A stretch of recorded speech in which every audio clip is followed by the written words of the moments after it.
agência de emprego, referência no mercado, oferecendo soluções eficientes para a contratação de mão de obra qualificada. Fomos eleita melhor agência de emprego no Top of Mind Internacional em Londres e marcamos presença como a única agência expositora no CONAR, o maior congresso de RH da América Latina. Nossa marca também ganhou visibilidade global ao ser exibida na Times Square, em Nova York, e conquistamos o prêmio CDL em Mauá por 2 anos consecutivos. Somos a Moderna Emprego e estamos proporcionando oportunidades.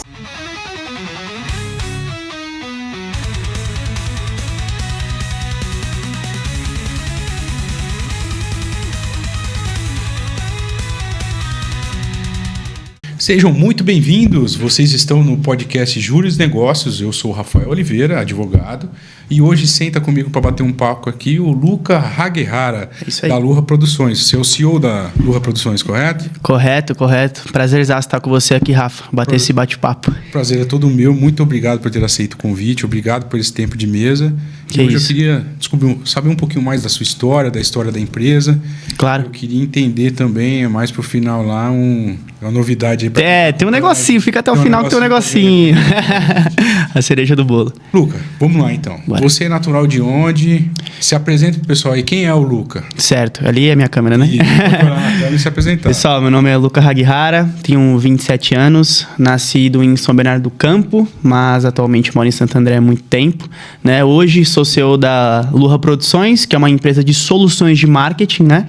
E ao decorrer do tempo aí eu vou falar um pouquinho da minha história também, Rafa. Bom, eu sempre começo perguntando a respeito disso.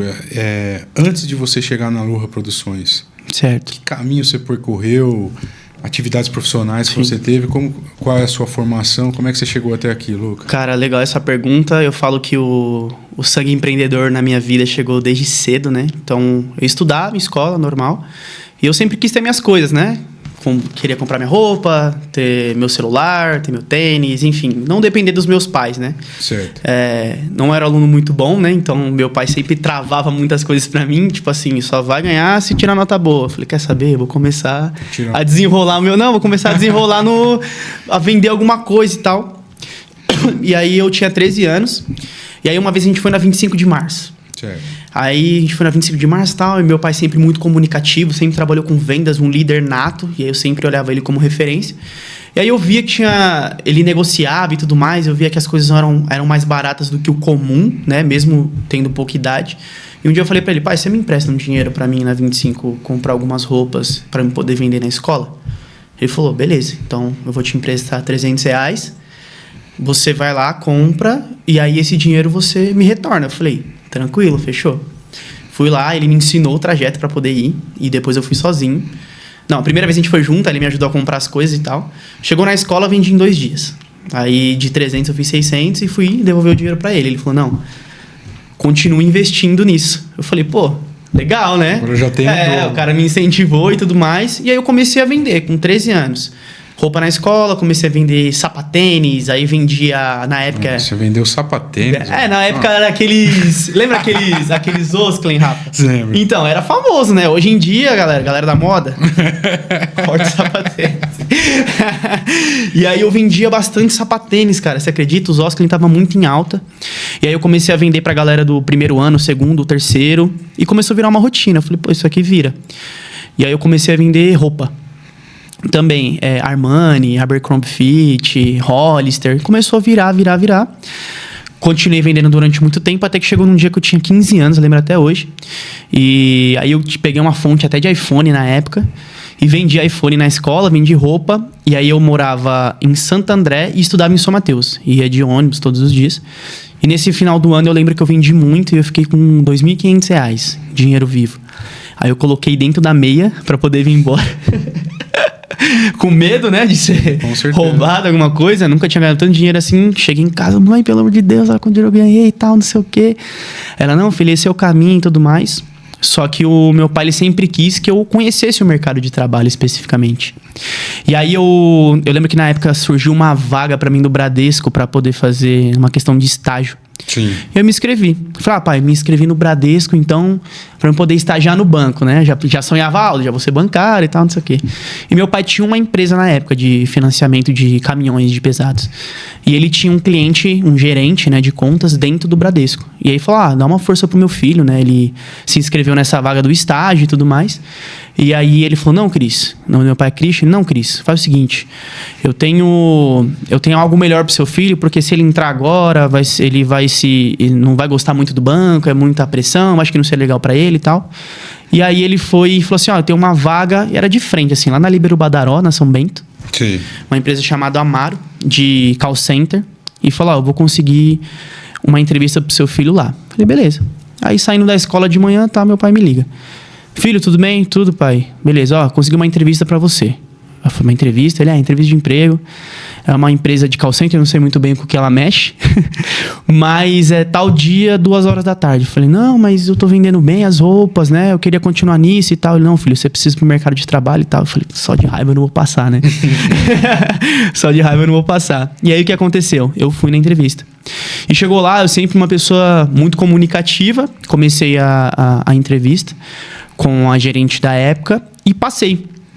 E era uma empresa que fazia pesquisa de satisfação para concessionária de carro e agendamento de revisão, né? Aquela revisão a cada 10, a cada 1 ano, a cada 2. E aí a equipe de agendamento era mais a situação de vendas, né? Então você tinha que vender mais, porque tem aquele preconceito, né, Rafa? Não vou levar na concessionária porque eles vão tirar meu dinheiro. Não vou levar na concessionária. Claro, vão pedir pra fazer coisas a mais, tudo aquilo. Exatamente. Então, a equipe de agendamento eram pessoas que já tinham um poder de comunicação um pouco maior. Normalmente, as pessoas entram na pesquisa de satisfação. Uma vez que você olha, né, que a pessoa é boa, você troca ela para o agendamento. Só que o salário do agendamento também era maior. Só que o cara gostou tanto de mim, ele falou, você tem um perfil muito bom de vendas. Isso eu tinha 16 anos. Eu tenho uma vaga no agendamento e eu vou te colocar direto no agendamento. Eu, na época, né, não sabia. Não, beleza, vamos aí. E aí, com 16 anos, eu entrei lá nessa empresa, na Amaro, Contact Center. E aí eu comecei a fazer agendamentos de veículo de revisão, né? Primeira, segunda, terceira, quarta revisão, quinta. E cada vez que ia passando, ia ficando um pouco mais difícil. Sim. E eu lembro que eu já me destaquei nos primeiros meses, né? Aí fiquei lá 16, 17 anos, teve um processo seletivo para ser back-office. É um líder que você trabalha... Antigamente trabalhava 6 horas, né? Então eu trabalhava das 2 às 8h30 da noite, que eu estudava de manhã, ainda não tinha terminado a escola.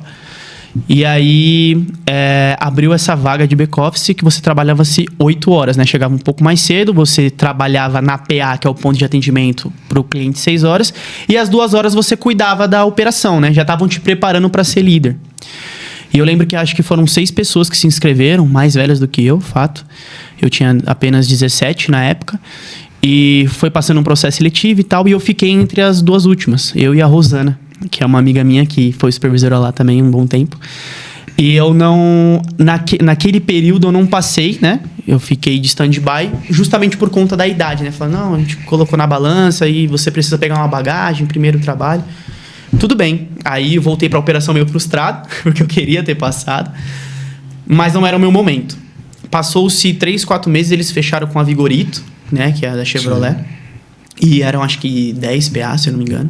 E precisaria de um novo líder para poder ficar na operação com as empresas que já tinha. E aí, sem outro processo seletivo, eles me colocaram na mesa, né? Então, estava fazendo 18 anos naquela época. Eu lembro que foi num dia 14 também. E aí eu estava fazendo 18 anos e eles me chamaram, olha, surgiu a oportunidade, você quer, mas aí não é para você ser back-office, você já vai para auxiliar de supervisão. Né, já vai sair da PA, já vai vir para poder liderar a galera. Eu falei, quero. E aí fui. Então, para 17 para 18 já virei esse cara, né? Líder, auxiliar de supervisão. Mas, na verdade, a gente era um supervisor porque a minha gestora mesmo já ficava com a equipe maior. Então, eu que resolvia os problemas dali, fazia a gestão de pessoas, ajudava eles na parte de vendas também e tudo mais. E aí, eu comecei a crescer dentro da empresa. Fiquei lá durante um período. Aprendendo muito, apanhei demais também, porque imagine, ver um menino, né? Hoje eu tenho barba assim, porque eu passei minoxidil. porque eu não tinha barba. Aí você vê um garoto, né?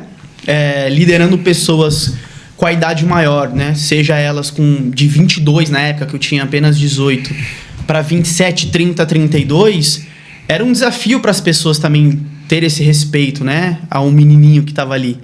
E aí eu fui mostrando isso com as habilidades que eu tinha de comunicação, de vendas, de lidar com as pessoas. Meu pai me ajudou assim absurdamente, porque desde novinho sempre foi muito líder também. Então eu trocava muita figurinha com ele, pai, o que eu faço? Como que eu ajo nessa situação e tal. E aí ele foi me ajudando e tudo mais, e eu fui crescendo. E aí eu falei assim, pô, acho que eu tenho um tato aí pra lidar com pessoas, né? E aí eu comecei a conquistar essas pessoas. Então, a equipe entregava muito resultado. Às vezes tem aquela situação de tipo assim, eu não estou satisfeito com a empresa, mas eu vou entregar por conta que eu gosto do meu chefe, ou que eu gosto do meu líder e tudo mais. Fiz alguns cursos de liderança, comportamento. E aí eu fui percebendo que eu gostava daquilo, né? De incentivar, né? Desde criancinha, aquele cara que... Time de futebol, era eu que incentivava, né? Vamos escolher um líder, coloca o Luca. Então eu sempre tive essa situação de me colocar à frente para poder estar com um grupo, organizar e tudo mais.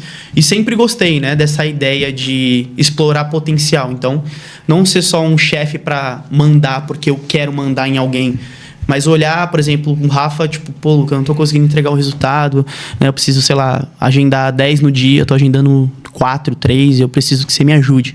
E eu sentava junto com você, eu fazia atendimentos junto, fazia escutativa que a gente falava, né? Não, então vou sentar com você, eu vou trabalhar com você hoje. Vou ficar um período de 3 horas e eu vou agendar, você vai anotando tudo aí que eu agendei. Então eu sempre fui muito participativo, né? Né? Sempre coloquei a mão na massa mesmo, e não só na teoria. Porque é fácil você falar, não, você tem que fazer assim, tem que fazer assado. Mas não tá dando certo. Então, senta aqui, deixa eu fazer junto com você, vamos sentar. Você tá com quantos anos hoje? 27. Então, a gente tá falando aí 2018, com 18 anos, a gente tá falando aí de... 9 anos atrás? 9 anos atrás. E como que o marketing, a publicidade, essa... Entrou na minha vida. Entrou na sua vida. E aí chegou lá, eu precisava fazer... O pessoal, tipo, meu pai sempre, filho, né? Faz uma faculdade. Eu vou fazer de faculdade, né? Quando eu era criancinha, eu falava que meu pai queria ser engenheiro. Minha irmã falou que queria ser médico, então eu vou falar que eu vou ser engenheiro. E aí, só que não era algo que tava no meu sangue, né? Eu falei, pô... E aí um amigo meu começou a fazer marketing, aí eu comecei a ver aquela situação e tal, da comunicação em si, das estratégias que precisava fazer. Eu falei, cara, acho que é isso que eu quero. E aí eu, com 19 anos, decidi entrar na faculdade de marketing, na Uninove, por conta dessa comunicação e as estratégias, né? Porque eu tenho muitas ideias, né? Por exemplo, Luca, vamos começar a vender essa água cristal aqui, ela é nova no mercado. Como que você acha que a gente pode começar a abordar as pessoas? E a minha mente já vai se expandindo. Eu falei, eu preciso fazer marketing. E comecei a fazer. E na faculdade me dava muito bem, né? Comecei na faculdade, dava muito bem, ainda trabalhava na Amaro. As ideias vinham muito rápido. Do que eu era nota média na escola, na faculdade era só 9,10. Porque era algo que eu gostava muito de fazer. Entendi. E aí ficava muito mais leve, sabe? Pra você... Você faz o que você gosta. Então... não tem como. Acho que isso tudo na vida, né? Mas aí ficava mais leve pra que eu conseguisse levar a faculdade mais tranquilo. Que era diferente da escola. Totalmente diferente da escola. Totalmente. E aí o que acontece? Eu saio da Amaro, né? E aí eu sempre penso em ter uma loja de roupa, marca de roupa, tecido, queria ter a minha própria marca. E aí eu acende esse desejo no meu coração, eu pego rescisão, um monte de situação e tal, isso com 19 anos, pego a minha rescisão e tal, eu falei, pô, acho que eu vou abrir uma marca. E aí um amigo meu, o Matheus, a prima dele trabalhava com confecção, né? E fazia algumas roupas para T-Site Máfia, que era uma marca que o Ronaldinho usa, que na época deu uma estourada, e eles que produziam em São Bernardo do Campo, na Private Label, e fazia essa marca lá. E eu comecei aí, eu falei, caramba, mano, que legal, né, e tal, eu queria tanto ter minha marca. Aí ele falou, fala com a minha prima, fala com o Jefferson, né, que era o cara que na época estava com ela junto trabalhando, e falei, não, vou falar com eles. Eu falei, como é que eu faço, né? Como é que é isso aí? Eu compro e você estampa, como é que é? Ele, não, tem uma quantidade mínima de peças e tal. Eu falei, beleza. Eu falei, pô, aí nasceu esse negócio. Aí eu não sabia mexer em Photoshop nem nada, CorelDRAW. E aí, só que com o desejo, eu fui pro Paint mesmo. E aí eu falei, como é que vai chamar essa marca? Eu sempre fui uma pessoa, né, que sou cristão de fato. Eu sempre quis levar Deus na frente de tudo, né? Falei, pô, mas o que eu vou pensar aqui e tal? Falei, tá bom, vou fazer uma cruz então, né? E aí eu nasci em 1998 e eu lembro que chamava Cruz 1998, o nome da marca. E aí contei pro meu amigo, pro Matheus, né? Pô, mano, eu vou abrir uma marca, falei já com a sua prima e tal. Ele, não, deixa eu entrar junto então, vamos junto então. Aí entramos junto na marca, na Cruz 98. junto com o Diego, que é outro amigo nosso, que ele veio de gaiato. Tipo assim, não, vamos entrar. Eu tenho 300, você tem 300, eu tenho 300 também. Com 600 reais dá pra fazer 30 camisetas. Ah, então beleza, vamos aí. E a gente criou a Cruz 98, fizemos 2 coleções. Só que na época, né, muito novo, não entende muito sobre empreendedorismo, então ganha-se dinheiro ali, mas você vai gastando ali, não tem controle dos gastos, né? O Matheus tinha a vida dele trabalhando CLT em outro lugar, o Diego também, né? E eu, na época, não podia ficar só com a marca, então entrei em uma outra empresa de crédito consignado, que foi meu primo que me ajudou, que é o ramo do meu pai, especificamente. E aí, trabalhando e tal, e aí não deu certo, né? Eles falaram assim, não, vamos desvincular então, cada um pro seu lado, tudo certo. E aí ficou assim, ficou congelado um tempo, né? Parei de empreender, né? Cada um pro seu lado, a marca ficou congelada e tudo mais. Que inclusive só um adentro, eu faço academia ali na Inova, e tinha um cara usando a Cruz 98 na academia, de muito tempo atrás. Olha que legal. Eu olhei assim, eu falei até pro Lars, cara, essa camiseta é da minha primeira marca. E foi tipo o primeiro modelo, eu falei, caramba, de onde será que ele conhece? E ele já usou umas 2 vezes, só que na correria, às vezes você fica, o cara meio fechado, você fica com medo de perguntar, você é meio invasivo e tal, mas você falou, caramba, eu deixei um gostinho ali, né, do que é empreender e ver as pessoas usando que nem te conhece. Achei isso interessante. Enfim, e aí eu comecei a trabalhar com essa parte de consignado e tudo mais, aí, beleza, morreu. Trabalhei nessa parte durante 1 ano também, na parte de consignado. E eu deixei um saborzinho na Amaro também. E aí eu saí dessa parte de consignado um tempo, fiz um freelance num bancada de exame de balcão de clínica, de hospital. Né? Minha mãe é dentista, ela me indicou lá na época que eu tava parado e tal. E eu recebi uma ligação inusitada, assim, da minha ex-gerente. Me ligou e falou, oi, Luca, tudo bem? Quanto tempo? Eu falei, nossa, Paty, quanto tempo e tal? Ela, eu tô trabalhando na Fiat. Eu falei, pô, legal, né? Interessante. Ela queria que você viesse comigo. Eu falei, topo, na hora. Aí ela falou, mas eu não quero que você venha como operador. Eu quero que você venha já como o meu líder de operação. Aí eu fiquei mais feliz ainda, né? Com certeza. Aí eu falei, não, legal, Paty, vamos conversar assim, ó, preciso que você faça um processo aqui e tal, seletivo, vou precisar de um líder, que uma menina que tá aqui dentro vai sair pra ser consultora na parte de pós-vendas e eu preciso de uma outra pessoa pra poder suprir ela. Eu falei, top, vamos aí. A empresa, a confecção, você ficou quanto tempo com a marca de camiseta? Com a Cruz, na época, né, eu tinha 19, 20, eu fiquei 1 ano com ela. Depois eu parei, mas vai entrar uma outra história aí de outra confecção. Certo. E aí eu fui pra esse ramo, né? Voltei pro ramo de automóveis, específico na parte de pós-vendas. Mesma situação, Rafa. Cheguei lá, novinho. Outras pessoas que estavam no CRM naquela época já sabia que a menina que ia sair ia sobrar uma vaga. Então, qual que era da empresa, né? Fazer um processo seletivo interno para que alguém pudesse subir. Só que aí minha gerente veio de fora, lembrou de mim, a empresa falou, não, se tudo bem pra você, e aí me trouxe. E gerou um desconforto muito grande entre a equipe. Justamente porque eu tinha chegado ali, de gaiato, né? Já chegou na janelinha. Entendeu? E aí a galera falou, pô, como assim o menino já veio aqui, a gente tá aqui ripando, mais tempo que a gerente, e mais tempo que ele já vem já pra ser líder e tal, isso não tá legal. E aí começou a gerar um desconforto muito grande, Só que é a mesma situação, né? Comecei a ser parceiro, comecei a entender dos processos, comecei a implantar algumas situações, via se tinha um comissionamento ou não, né? Então a minha gerente já mexia com essa parte de comissionamento e a gente começou a incentivar essas pessoas para que todo mundo pudesse ganhar. Que é uma engrenagem, né? Todo mundo tem que ganhar. Se todo mundo ganhar, fica todo mundo satisfeito. Exatamente. E aí a gente começou a estudar isso e eu percebi que o agendamento lá tinha um déficit muito grande também de atendimento, de vendas. Era tipo assim, alô, tudo bem? Senhor Rafael? Oi, tudo bem e tal. Ah, eu vi que o senhor tá completando 10.000 km aqui, né? Do seu carro Honda Fit. E eu liguei para poder fazer o agendamento de revisão. Ah, não, mas eu não vou fazer na concessionária não, porque vocês cobram a mais e tal. Ah, mas o senhor vai perder a garantia. Não, tá bom. Aí desligava. Não tinha essa situação de, tipo, ser persuasivo, explicar os pontos positivos de você fazer uma revisão dentro da concessionária, que aquilo que ele estava pensando sobre o valor é totalmente diferente, né? E eu comecei mas o que está acontecendo que não sai desse ponto, né? Por que não agenda mais e tal?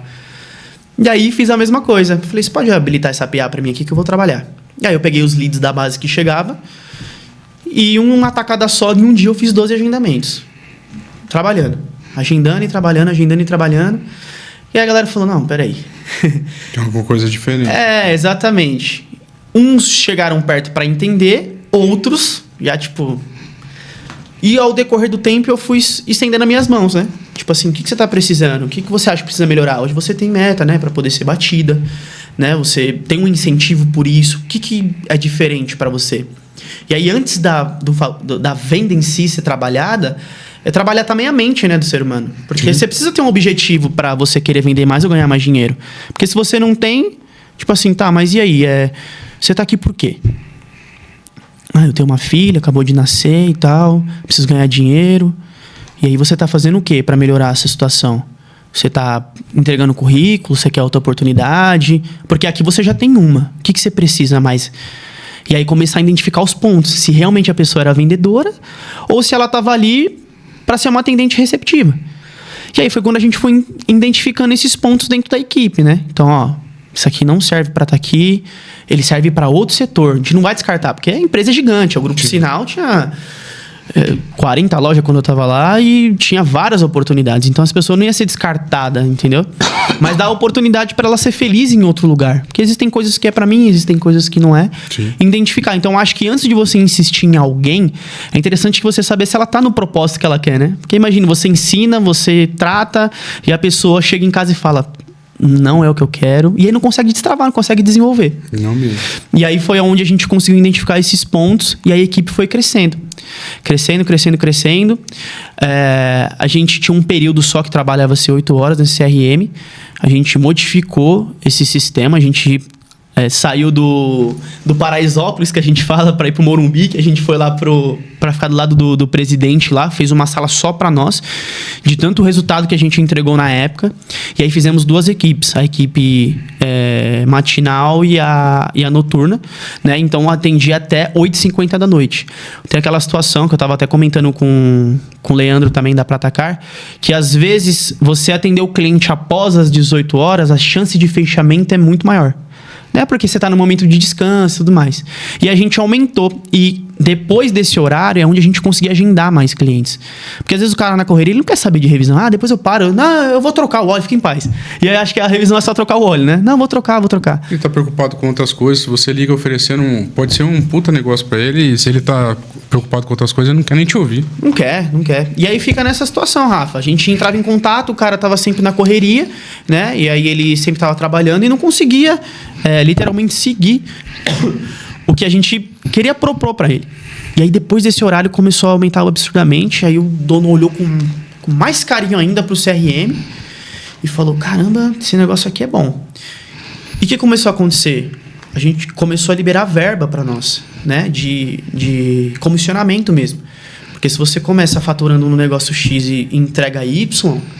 Eu falei assim, mas esse setor tava lá embaixo fazendo o quê, né? Porque bem feito faz a diferença. E o pós-vendas, ele é muito interessante, né? Você continua vendendo, né? Exato. É um ciclo, né? Então, você vende o carro, aí depois de 3 meses você liga pro cara pra perguntar a quilometragem pro meu sistema fazer um cálculo para ver o quanto que ele tá rodando por mês. E aí a base automática já vem, né? Por 10 mil ou 1 ano. Aí você agenda o cara, na 3ª revisão, você já faz um pitch de outra venda para ele. Né? Tipo assim, tá satisfeito com o carro e tal, o que você faz? É o que você falou, é um ciclo. Sim. Então você vende bem, faz o pós-venda bem, aí esse cara vende o carro para você de novo e você já tem confiança porque ele já faz na sua concessionária. Sim. Sabe que o carro é bom. Tá revisado. Aí você compra outro e fica nesse ciclo. Sim. Sem fim. O cliente fica ali. Exatamente. Então aí eu falei, nossa, que engraçado, na minha vida eu passei por vendas, aí depois eu tive que aprender de pós-vendas. Interessante. Aí fiquei 3 anos e 3 meses lá na Fiat. Saí para um outro projeto. Aí eu falei assim, agora saí para esse projeto da 99 Food, na época. Tem o iFood? Sim. Aí a 99 entrou na época para fazer o 99 Food. Então a gente primeiro fazia ligava para os clientes para poder vender no interior. Começamos com esse projeto de cadastrar o cardápio e tudo mais, aí tinha as porcentagens e etc. Aí o projeto foi se estendendo. A gente vendeu tanto a equipe que eles não conseguiram dar conta da demanda. E aí o projeto caiu. O projeto foi um fracasso, né, na real, porque eles não conseguiram dar continuidade, né? Não conseguiram, por exemplo, ajustar o aplicativo para poder pegar os motoboys. Não conseguiram fazer a logística do iFood. Né? E o iFood, modéstia à parte falando, os caras são top. Eu advogo para os operadores logísticos do iFood. É mesmo? Talvez essa seja uma das diferenças, porque o iFood não tenta centralizar isso. Então, ele tem os operadores logísticos lá que cuidam da retirada, da entrega dos produtos. Se tentar fazer tudo sozinho... Não vai dar. Eu acho que eles pensaram só em ganhar dinheiro no começo, não sei. Mas o projeto não deu certo. Eu fiquei sabendo que parece que eles vão voltar agora. Talvez eles tenham estudado melhor, né, as praças para poder fazer. Mas não vingou. Aí eu fiquei na 99 durante 4 meses. E aí eu acabei saindo. E aí, nesse período, eu quis voltar com a minha marca. Né, com a minha marca de roupa. Sempre acendeu essa chaminha da marca de roupa, sempre acendeu. E aí, mais uma vez, vamos lá, vamos tentar. Só que aí eu abri a Haguihara, né? Que aí eu tirei a cruz e abri a Haguihara. Todo mundo fala, pô, seu nome é forte, né? É um nome único. De onde vem? Qual é a origem desse nome? É japonês. É japonês? Japonês. E aí, normalmente quem é Haguihara ou é tudo primo, parente. É difícil achar, né? Haguihara, assim, é um nome forte. Usa, todo mundo chama de Haguihara e tudo mais. Usa a sua marca. Eu falei assim, fechou, vou usar a minha marca então. E aí criei a Haguihara e comecei a vender pros meus amigos mais próximos, né? E aí você trabalhava com todo tipo de vestuário ou Só camiseta. Só camiseta. Só camiseta. Comecei a trabalhar essas camisetas na pegada mais oversize, mais street, né? Sim.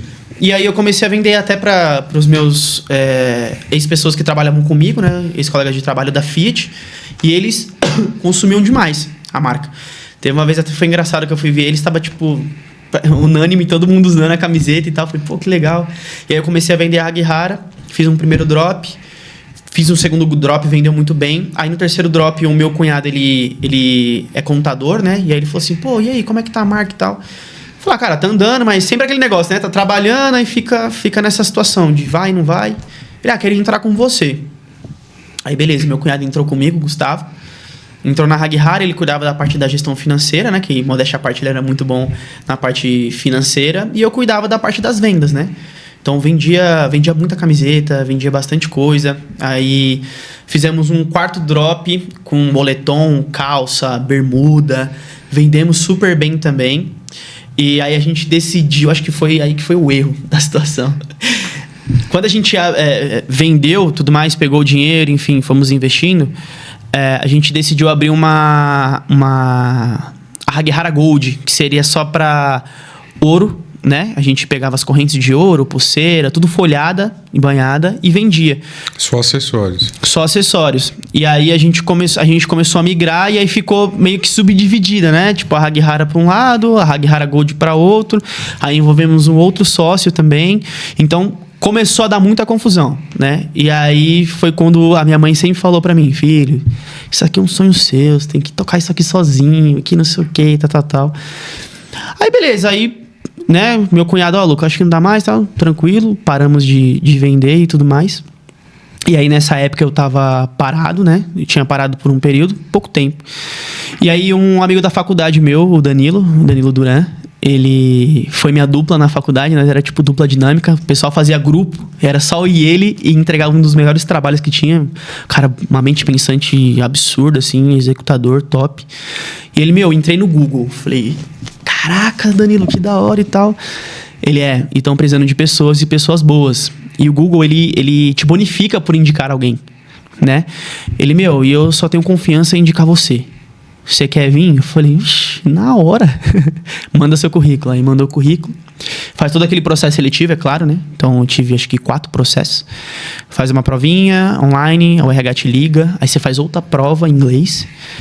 E eu não sabia falar inglês. Tudo escrito, foi no tradutor. E aí depois você faz um one-on-one, um call com os líderes lá do Google. E aí foi quando a minha carreira começou a mudar para a parte marketing de verdade, gestor de tráfego pago. Foi lá que eu aprendi. Passei na entrevista e tudo mais, e a gente fez 3 meses de treinamento remunerado. Só que depois desses 3 meses você tinha que fazer 2 provas ainda. Então você estava contratado, mas se você não passar, tchau. Porque o Google tem uma linha. Eles queriam ver a absorção sua do... Exatamente. Deles. E aí, dentro daquela equipe que entrou, lembra que entrou 16 comigo, 16 pessoas nessa leva. E 6 foram mandadas embora após o treinamento, porque assim, você fica 3 meses ali estudando, mas todo dia, sobre gestão de tráfego, sobre marketing, sobre tudo. Então, o meu conhecimento a marketing foi a zero quando eu trabalhei no Google. Porque eles te ensinam na prática como é que funciona o mercado, sabe? E aí você começa a entender, né, a jogada das situações e que não é simplesmente eu pegar o que eu conheço no geral e aplicar na sua empresa, por exemplo. Né? Você precisa estudar aquele nicho, entender o que está acontecendo, quais as jogadas que você está fazendo para poder aplicar até na campanha de gestão de tráfego do cara. Sim. E aí eu comecei a olhar aquilo e falei assim, caraca.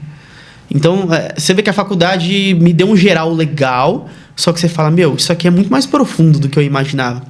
E aí foi lá que foi a única vez que eu comecei a duvidar da minha capacidade de aprendizado. Porque era tanta informação que você ficava com medo de não passar na prova.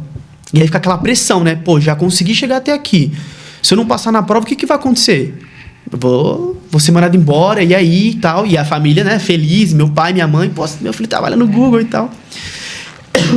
Beleza, aí eu fiz a primeira prova, que é o certificado Search, que eles falam que é uma prova com 30 questões. É isso, 30 questões e tinha que acertar no mínimo 26. Fizemos a prova, passei, graças a Deus. Passei de primeira. E aí depois você tem uma call para poder fazer o serviço que você ia passar a consultoria de tráfego pago. Então, aí você entende mesmo sobre estrutura de campanha, o que você tem que fazer, grupos de anúncio, palavra-chave, snippet estruturado, frase de destaque, o budget, ROI, ROAS, clique, CPA, um monte de coisa. Era muita situação. E aí, quando você... Para quem nunca viu o Google Ads, já mexeu, Rafa? Muito pouco. Quando você olha, você dá uma assustada, né? Você fala, com certeza. assim, por onde eu vou começar? E aquela estrutura é praticamente você apertar botões. Né? Você aperta botões e tal. Porém, nessa de apertar botões, se você apertar um errado, você vai gastar todo o dinheiro do cliente. E aí você precisa ter essas situações inteligentes para poder fazer. Então, eles colocam um cliente teste, né? E aí você vai para uma call mesmo, com representante do Google internacional, o Google brasileiro, seu gestor e a pessoa da qualidade. Então, são 4 pessoas te analisando e uma pessoa fazendo um simulador de call. E aí, imagina o nervosismo, né? Se eu não passar aqui agora, enfim, não vou conseguir e tudo mais. No final, a gente deixa o nervosismo de lado e, graças a Deus, deu tudo certo, né? Consegui passar. Fiquei durante 1 ano lá no Google. Foi uma das melhores empresas... Não, a melhor empresa que eu trabalhei, né? Hoje é a segunda, porque a Lua é a melhor. E eles me ensinaram muito sobre como ser humano dentro de uma empresa. E aí você ficou lá até que ano? Você ficou no Google, então? Eu fiquei 1 ano no Google, cara, foi até 2022. Eu fiquei lá. Só que eles me ensinaram tudo sobre como é ser humano, né? E às vezes tinha algumas situações que, por exemplo, eu lembro até uma situação que eu não estava muito bem, mas não era de saúde. Tinha acontecido alguma coisa pessoal e a minha supervisora, ela notou isso, né? Era subdividido por equipes e ela me chamou, Lu, você pode entrar aqui numa call comigo? Porque na época era da pandemia, né? Eu não consegui nem sentir o gostinho, Rafa, de ir lá pro prédio do Google, cara. Sério? Era na pandemia. Aí chegou tudo em casa e tal. Meu sonho era trabalhar lá no prédio. Nossa, todo mundo fala do prédio do Google, todo mundo falava assim pra mim. Pô, aqui é mó legal. Você tem chocolate na geladeira, tem refrigerante, tem lanche. Eu falava, eu preciso viver isso. Infelizmente não consegui por conta da pandemia especificamente. E aí ela me chamou e falou assim, tá tudo bem? Falei, pô, Fabi, tá. Aí ela, não, senti você meio pra baixo, tá? Porque eu era sempre muito falante, né? Comunicativo e tal. E aí de manhã os meus números não estavam muito bons, não estava conseguindo levar a call direito e tudo mais. Tava meio receoso de trabalhar. Ela falou assim, não, faz o seguinte então. Eu senti que você tá com uma vibe meio pra baixo e tal, não sei se você tá muito bem, você não tá performando do jeito que você tá. Tira 1 horinha aí, além do meu almoço. Tira 1 hora, dá uma refletida, toma uma água, né? Fica bem. E depois você volta, pode ser? Aí você me avisa. Se você não estiver bem até o final do dia, não tem problema. A gente faz a reunião no final e aí amanhã é um novo dia. Eu falei, caraca, como assim, né? Percebeu a distância. E tipo assim, por que ela tá fazendo isso, sabe? Tipo, por que ela não me tratou como números, assim como nas outras empresas que eu já fui tratado assim? Tipo, não quero saber o que tá acontecendo. Trabalho é trabalho e vambora. E aí eu falei, caramba, que legal. E aí eu comecei a perceber isso todas as vezes, né? Com as outras pessoas. Então, eles não viam você como número. Pô, você já passou por um processo seletivo de 4 etapas. Por que eu vou te descartar? Sabe? Eu já acreditei em você. Ah, não dá certo, troca? Não, pô. Imagine trocar a roda do carro com o carro andando, entendeu? É difícil. E aí eu percebi que eles tinham todo esse carinho, esse aparato comigo e tal. E aí lá você podia ser quem você realmente era, né? Então, por exemplo, eu sempre tive tatuagem desde novo. E eu sempre fui um cara um pouco mais descolado. E sempre tive cargos que me exigiam responsabilidade. Mas eu não deixava de ser um menino de 20, 21, que queria fazer suas coisas, que queria ter uma vida normal de uma pessoa que acabou de fazer 18 ou acabou de fazer 19, né? E você ainda não tem a maturidade real do que você precisa fazer. É óbvio que com o tempo e as responsabilidades que a vida te dá, você vai criando essa maturidade antes, mas ainda assim você quer ter a sua liberdade de um menino para poder curtir e tudo mais, etc. Fazer coisas de pessoas que de 20 ou 22 anos faziam. E aí eu percebi essa noção e falei, pô, quando eu tiver uma empresa, eu quero fazer diferente. E aí todo mundo falava pra mim, pô, você trabalha, né? Outros amigos marqueteiros, você trabalha no Google e tudo mais, trabalho. Nossa, que sonho. Eu falei, pô, cara, aí que tá, né? Tipo, as pessoas, já realizou seu sonho, né? Porque, pô, você trabalha no Google, né? Eu falei, que tá, ainda não.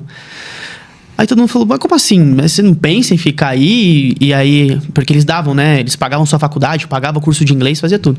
Você não pensa em ficar mais tempo aí, sei lá, ir para os Estados Unidos? Mas eu falei, cara, não, eu queria ter o meu próprio negócio. Sempre quis ter meu próprio negócio, né? E aí, estando no Google, eu abri uma loja de roupa. Estando no Google, né? Que... E aí não era sua marca mais? Não era minha marca, mas também tinha minha marca. Sim. Eu abri uma loja de roupa multimarcas, né? Isso dentro da barbearia onde eu cortava cabelo. Eu ia lá, eu vendia roupa pra eles e tal, comecei a cortar com eles, o Bruno e o Rafa, que me abriram essas portas na época. E aí eu comecei a cortar o cabelo lá e tudo mais, e aí ele falou assim, ó, tem esse espaço, dá pra gente fechar, por que você não coloca essas roupas aí, vai vendendo, faz uma lojinha e tal, isso aqui em Santo André, no Centreville. Eu fiquei pensando naquilo, falei, será? Acho que rola. E aí eu lembro que eu pedi o cartão do meu pai emprestado, cartão de crédito. Mais uma vez ele me salvando nessa questão. E aí eu fui fazendo a estrutura de madeira mesmo, MDF, fiz uns cabideiros, tudo improvisado, né? A gente fez a loja lá e eu comecei a vender roupas multimarcas, né? Vendi bastante roupa nacional, né? Totanka, Mr. Bunny, Eiffel, todas essas marcas, mas a Haguihara também especificamente. Então eu fazia como um todo. E eu sempre gostei de me vestir mais descolado e tal. E eu comecei a editar moda ali na situação, né? A pessoa me ligava pra falar, ei, Haguihara, como é que eu me visto? Isso aqui tá bom pra uma ocasião e tudo mais. Eu comecei a levar jeito. E aí nesse meio tempo trabalhando com o Google e com a loja, Google e loja, a loja começou até que dar certo. E aí eu não tava conseguindo conciliar mais com o Google, né, especificamente. E aí eu percebia que o que eu gostava mais de fazer não era trabalhar no Google, era ter a minha loja. E aí eu falei, cara, e aí, o que eu faço, né? E eu sempre fui um cara muito corajoso, assim. Quebrei muita cara por ser assim também às vezes, porque a gente às vezes quer dar um passo maior do que a perna, né? Sim. E eu falei, vou sair. E aí, falei com a minha chefe e tal, tava pensando em sair e tal, queria ver a possibilidade de vocês me mandarem embora. Ela falou, pô, mas por quê, né? Não tem motivo. Eu falei, eu não tô feliz aqui, eu queria só tocar minha loja e tudo mais. Aí, papo vai, papo vem, e eles falaram, não, então beleza. Aí me mandaram embora.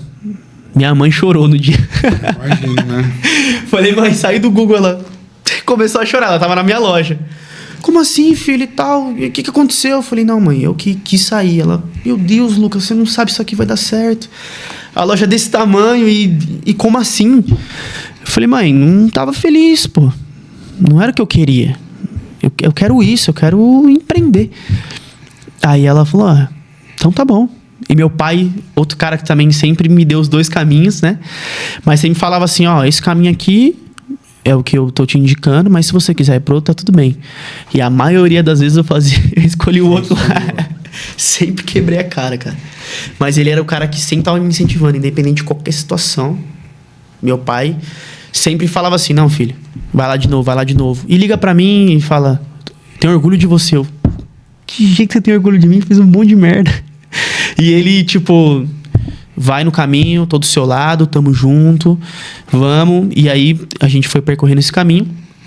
E aí, beleza, eu tava com a loja só, a loja de roupa. Isso, 22 também, 22. Aí, no Dia dos Pais, de 2022, eu tava na casa dele, né? Que minha mãe e meu pai são separados, ele mora na Lapa, eu tava lá. E eu tenho uns tios, né, que moram no Nordeste. Todos eles são empreendedores também. Tem restaurante, tem depósito de material de construção lá em Fortaleza, outros tem em Natal, que são irmãos e irmãs dele, né? Aí meu tio Alex ligou pro meu pai e tal, e eu falei com ele, né? Falei, ei tio, tudo bem e tal? Feliz Dia dos Pais. Ele, ô meu sobrinho, como é que você tá? Ele, ô sobrinho, você trabalha no Google? Trabalha? Ah, tio, eu trabalhava e tal, tô com a loja de roupa. Ele, pô, legal, tava precisando de algumas dicas aqui sobre o Google na minha empresa, né? Falei, pô, que legal, tio. Ele, ó, eu tenho uma loja de material de construção, né? Que eu tô tempo num espaço menor, mas que tava rodando. E agora eu vou abrir um home center aqui dentro do bairro, lá em Fortaleza, Demócrito Rocha. Eu falei assim, legal. Ele tem como se ajudar o tio? E aí eu comecei a falar algumas coisas com ele, né? Sobre campanha e tal. Só que eu comecei a falar de marketing também, né? Porque o Google ensinou que a gente não é só fazer a campanha. Você precisa entender o processo do cliente para que você consiga atingir o seu melhor cliente. E comecei a falar sobre isso. Como é que tá seu processo X? Como é que tá seu processo de vendas? Sua equipe e tal. Comecei a dar E ele falou, pô, meu sobrinho, tá ganhando dinheiro aí? Falei, tio, eu vou ganhar. Ele, vem ganhar dinheiro comigo. Vem morar comigo, porque eu vou abrir a loja e você vem morar comigo. E aí você vem pra ser gerente aqui do meu marketing. Aí eu falei brincando, falei, vou. Ele, vem mesmo? Eu falei, vou. Aí ele falou, mas e aí? Eu falei, não, eu vou, vamos embora. Beleza, aí passou um tempo. Deu uma semana, ele me liga de fato, assim. E aí, tá preparado pra vir? Eu falei, você tá falando sério? Ele falou, tô. Ó, o tio vai conseguir te pagar tanto, X, Y, Z. A loja vai abrir mês que vem. Acho que era em agosto. Não, outubro. Não, agosto, setembro. Isso. A loja vai abrir mês que vem. Outubro é o que na época tinha feito 15 anos de loja. Vem em agosto. Eu falei, tá bom. Aí. E aí, como é que você vai fazer? Não, fica em paz. Eu vou vender meu carro aqui, vou vender minha loja, vou vender minhas coisas e fechou. Falei com meu pai. E aí, pai, o que você acha? Filho, vai, se eu tinha né, não queria que você fosse e tal. Minha mãe. Desesperou já. Minha irmã tinha saído de casa porque casou. Só tinha eu e ela. Meu Deus, filho e tal. E essa história já tinha acontecido antes, né? Meu pai, ele morou em Fortaleza na época que minha mãe tava grávida. A gente morou em Fortaleza pequenininho, eu e minha irmã. E minha mãe odiou Fortaleza. Porque era muito quente. As lagartixas lá pareciam jacaré, irmão. As rãs. E ela ficou... Tipo, não quero morar lá, não quero morar lá. E aí depois ela falou, filho, tem certeza e tal? Eu falei, mas as coisas mudaram, né? A tecnologia aumentou, né? As coisas mudaram e tal. E aí eu queria viver essa experiência, cara. Eu falei, quer saber? Eu vou ir. E eu sou muito devoto a Deus. E aí na igreja... Eu tava na igreja um dia e o pastor falou pra mim. Falou assim, ó... Foi uma revelação entregue mesmo assim, na igreja que eu... Fonte da restauração que eu vou. E ele entregou pra mim. Falou assim, ó, sua vida vai... Até o final do ano ela vai mudar. Tudo que você faz hoje, esquece. Vai mudar, você vai fazer outras coisas. E eu, tipo, na época eu tinha loja de roupa. Falei, mas como assim? Tudo que eu queria, né? Acabei de sair do Google, tô com a minha loja. Como que Deus vai mudar? Eu vou fazer o quê? Não quero fazer outra coisa. E aí você fica receoso, né? Mas aí tá, tudo é confirmação de Deus. E uma vez a minha mãe atendendo, que ela também é dentista, atendendo uma moça também. E falando da nossa vida e tal, que também era da igreja. E aí minha mãe falou assim, ó... Eu esqueci o nome dela. Mas, ó, a dona X vai te ligar. Eu falei, tá bom. Ela me ligou. Na hora que ela me ligou, ela falou assim, oi, Luca, tudo bem? Né? Eu sou paciente da sua mãe, desculpa te ligar do nada, mas eu preciso te entregar alguma coisa que é forte. Você vai receber uma ligação dizendo pra você ir embora pra outro estado e Deus tá pedindo pra você ir. Aí eu fiquei todo arrepiado. Eu falei, não, tá bom. E aí foi quando o meu tio fez o convite, eu não pensei duas vezes, porque Deus tava no negócio, né? Com certeza. E aí, se Deus tá, não posso falar nada. E aí fui pra Fortaleza, cheguei lá. Começamos a trabalhar bastante, né? Mudamos a loja, fizemos uma inauguração incrível. O faturamento da empresa começou a aumentar. E meu tio queria trazer outro cara na época para ser o gerente geral e tal. E ele viu que eu tinha essa habilidade de lidar com pessoas e com a equipe de vendas. E aí eu sempre morava junto, então chegava na loja junto, ia falando de trabalho, a gente ideia atrás de ideia. Implantei o comissionamento por teto lá, né? X, Y, Z, e os vendedores começaram a vender mais e as coisas começaram a aumentar, começaram a dar certo e tudo mais. Mudamos o sistema da loja, era um sistema bem arcaico, falei, tio, esse sistema não dá. A parte da logística era muito difícil, então foi bem desconfortável, mas ele fez eu passar por todos os setores, sabe? Logística, financeiro, área comercial, compra, venda. E aquilo, às vezes, me deixava um pouco irritado. Porque, imagina, você trabalha em empresas grandes que você tem que fazer o que você tem para fazer. Você tem base para poder fazer aquilo, certo? Sim. Então, por exemplo, você chega numa Fiat, você tem um sistema, você senta e faz seu trabalho que o sistema vai contabilizar tudo para você. E lá, que era caderno, Nordeste, a mente um pouco fechada, a mão de obra ruim. Você tem que literalmente ripar. E aí comecei a passar por aqueles setores e aí não estava sabendo lidar muito bem com essa situação, né?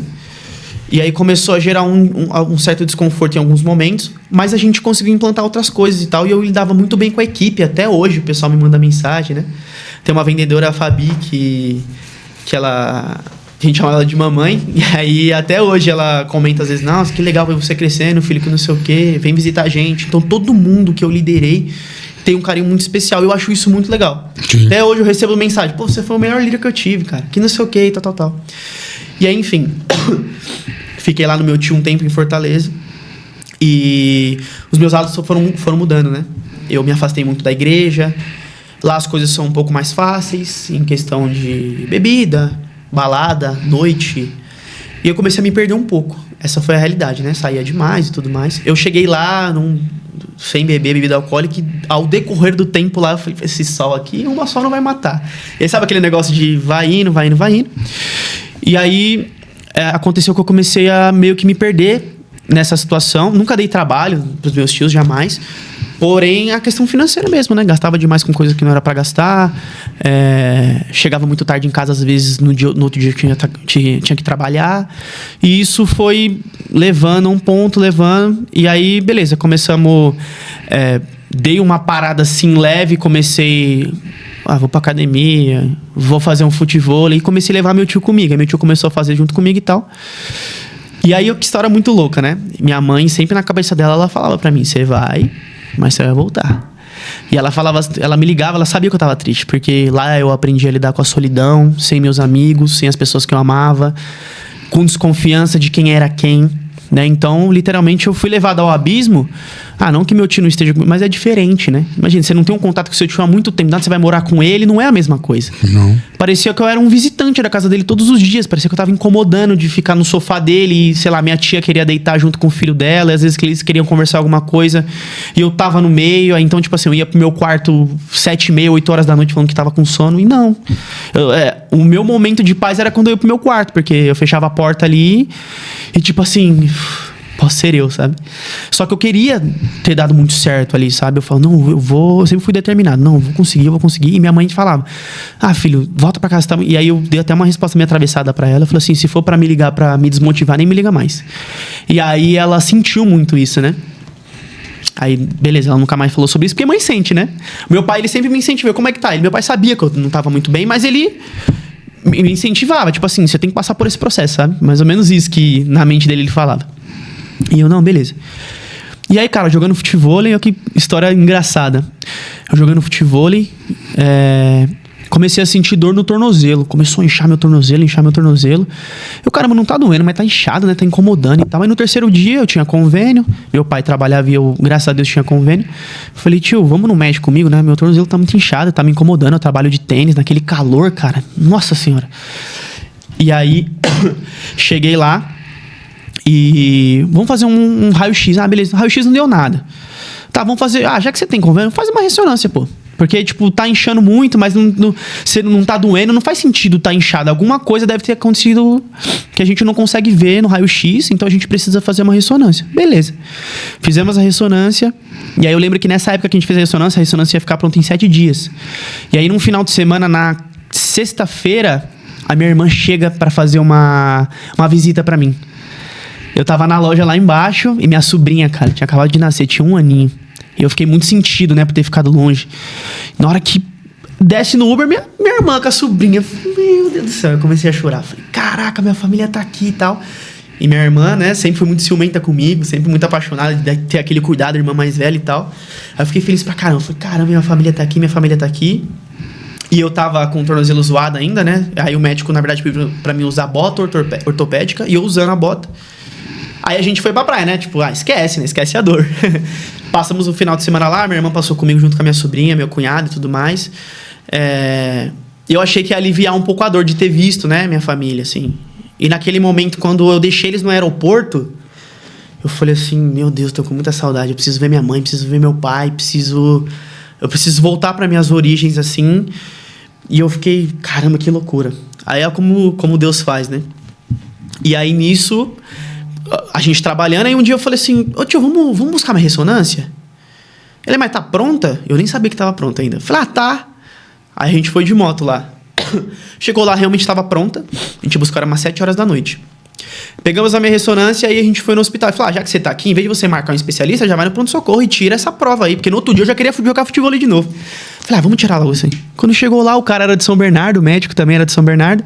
A gente conversando do ABC, tipo, eu sou de Santander. Pô, legal. Ele, vim pra cá pra fazer algumas coisas aqui em Fortaleza e tal. Algumas oportunidades surgiram pra mim, etc. Falei, beleza.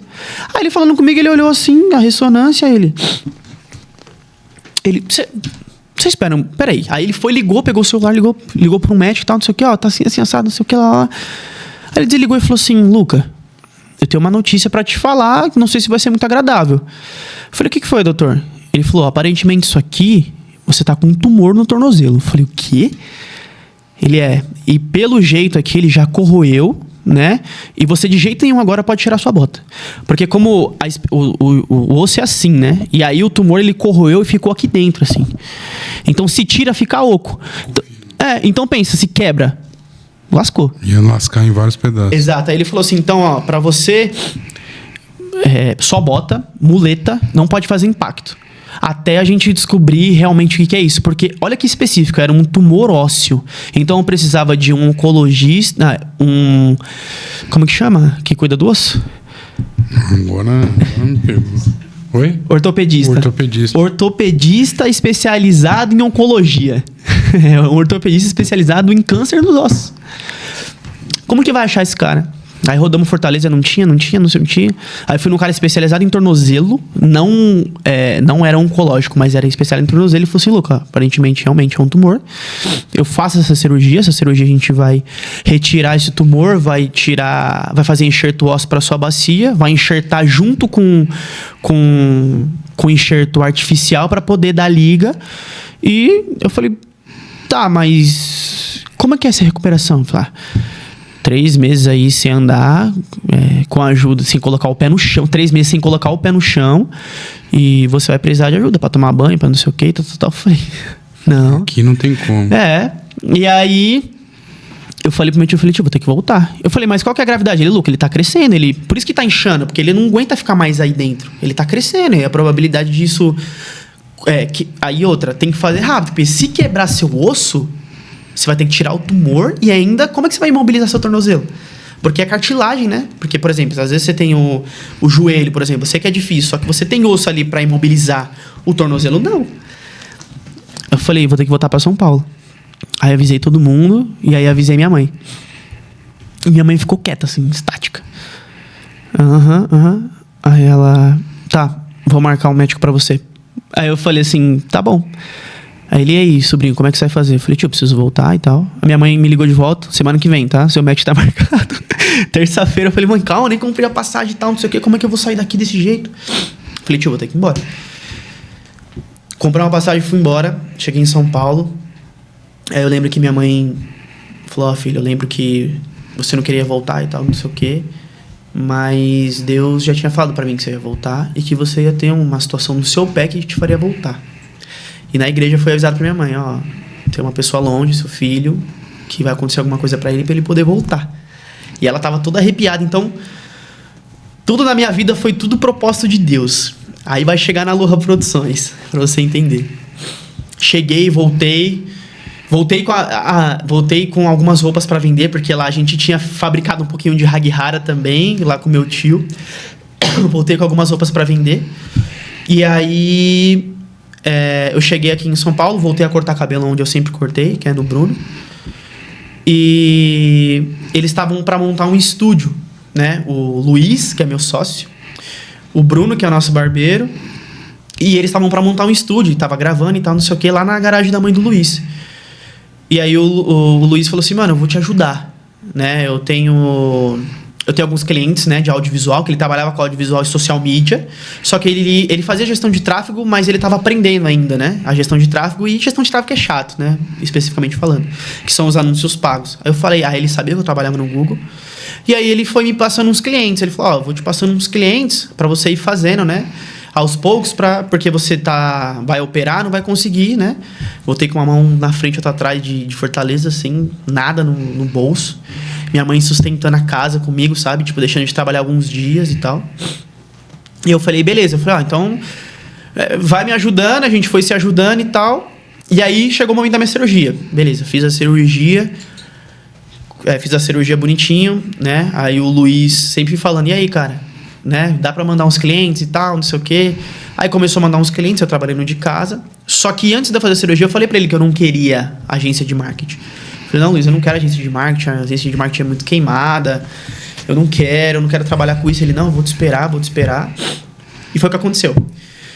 E aí eu fiquei nesse período, ele me ajudou muito, o Luiz, ele me levou para as fisioterapias que eu precisava. Tipo, ele não era da obrigação dele fazer isso. E ele me ajudou, ele me levou na fisioterapia, o Matheus me ajudou na fisioterapia, minha tia Érica me ajudou muito em casa também, cozinhava para mim, ficava ali comigo, a minha irmã também ia até lá, então... Muitas pessoas me ajudaram, assim, pra poder ficar comigo, porque eu não conseguia ficar sozinho, não conseguia pisar no chão, pô. Não tinha força, né, pra pisar no chão. E aquele negócio, nossa, me levou a zero, me corroeu, porque eu não gosto de depender das pessoas também, isso me deixava maluco.